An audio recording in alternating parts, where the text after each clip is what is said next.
moving on to our big noob question for the week. Why are New Zealand so much better than every other country at the moment? Because they're New Zealand, man. Like, they know how to do things. That's Okay, in a simple way. Noob question. In a simple way, you know.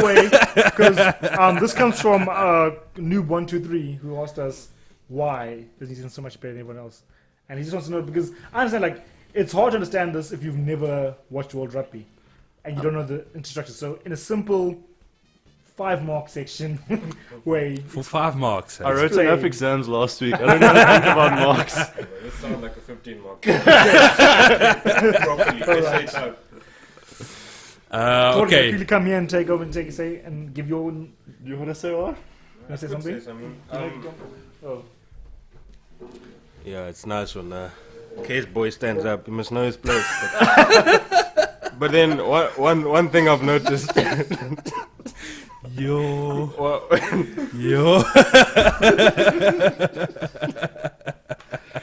Well, one thing I've noticed about New Zealand is the way they invest in their teams. So, like, you see, for instance, South Africa, we get rid of our coaches very quickly, and we don't actually have a proper structure to develop our coaches. Now, New Zealand have it a different way. So, in the time that the kids play rugby, and we taught you go according to age, but they go according to size. So. Everyone at the age of 10 and below, there's a certain size that you all play for. So now if everyone in the team weighs 60 kilos, you're not going to be bashing up into each other. You're going to have to step and learn that. So only by the time you reach 16 years old is when you're actually playing with people of different sizes. So by then you know how to get around with it. But then in South Africa, you'll see like a really big guy who's in under 16 weighing 100 kilos against guys who are 70 kilos and just bashing up against each other. That's all they know. Well, that's how I grew up playing. Like, exactly. I had my growth spurt while I was young, and I was like almost as tall as this, playing one like guy under just passed the 13, ball and to. that's what it was. Like, dude, here's the ball, and then you just smash Give us it. a height instead of like tall as this. You know, yeah. So pretty much. yeah, that's true. And the other thing as well is, like, apart from that, they are teaching the youngsters from a young age to actually focus on skills. Apart from where we focus on, like, you big, just smash it up. They also invest a lot in their coaching staff. Like, they invest in making sure that they have proper coaches with, you know, good qualifications, experience, knowing how to coach from grassroots level. Like, their system is designed to develop from the bottom upwards, where ours is almost like we want to work from the top down. And that's for me the fundamental difference. Yeah. Is they looked at the problem like, all right, we are a small nation, we don't have a huge population, so they don't have a big pool of potential players to draw from. So the way around that is to try and maximize the training that they get, the efficiency and the quality of training. That's what you need to maximize. And the only way to do that is to make sure that your coaches are the best. Yes. And just go look at international rugby, the amount of New Zealand coaches coaching international teams. Look at That the Six should Nations tell you especially, right? everything, Yeah. and go It's look like at internship for the national their team. Super Rugby coaches. Any of those guys can actually go on and just go coach international team. I mean, just take a step back. Steve Hansen coached for 4 years at Wales. Coached alongside. Actually, I think it was 2 years. Then he coached as an assistant coach for 8 years before eventually taking over the main job. We have had nothing like that ever. Yeah, There was something similar with Jake White when he coached back in '99. I think that's what also makes Jake White an exceptional coach. But then surely we have that example here in this country. I don't know why they don't want to use that kind of thing. Just an interesting statistic is that there's 4 million, the population in New Zealand is 4 million. In South Africa, there's 4 million registered rugby players.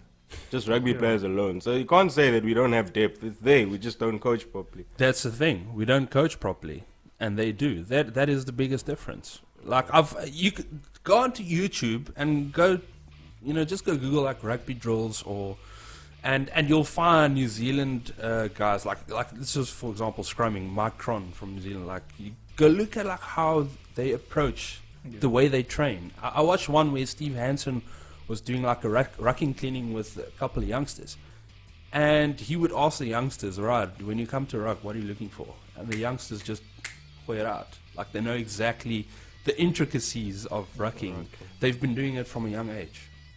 We don't. We We don't need focus that on stuff, these yeah. things from a young age. Yeah. So do you think that maybe Springbok should go for like a New Zealand coach. Or Yeah, I've been saying it for a while, man. At least our academies. Like we need it, yeah. Our academies can do that. But that's the big difference. I think it comes down to coaching.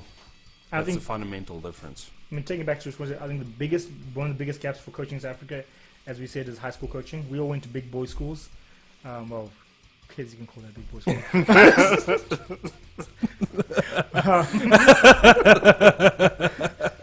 And but we've had coaches. Sorry, I was just joking about that match. But like, they'll probably beat you guys. No, no, but like,